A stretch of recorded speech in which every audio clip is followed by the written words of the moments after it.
Government's drive to raise more domestic revenue is facing calls for a fairer tax system, with civil society organizations urging measures that expand the tax base without placing a disproportionate burden on compliant taxpayers.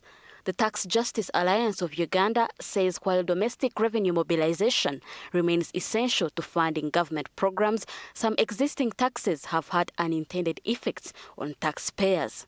The Alliance is now calling for changes to the tax system ahead of the financial year 2027-2028 budget. As we know, we are going digital, and it's key for us to move with the times, advance and grow as the economy is growing, both nationally and globally.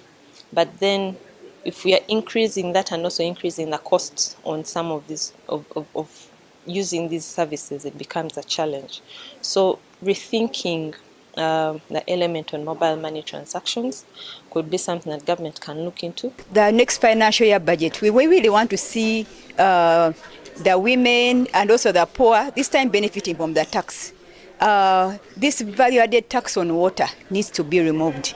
There is some time back, National Water removed it, but it did not actually go.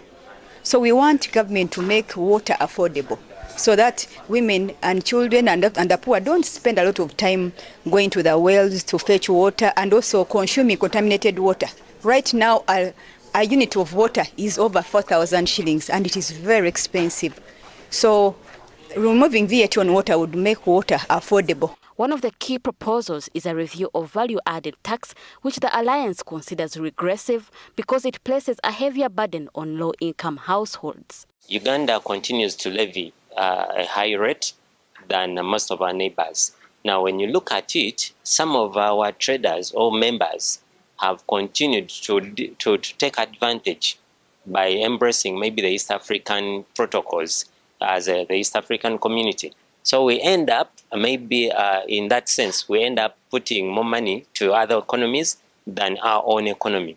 Some of the Alliance's earlier tax proposals have since been considered by government, offering hope that its latest recommendations could also receive attention.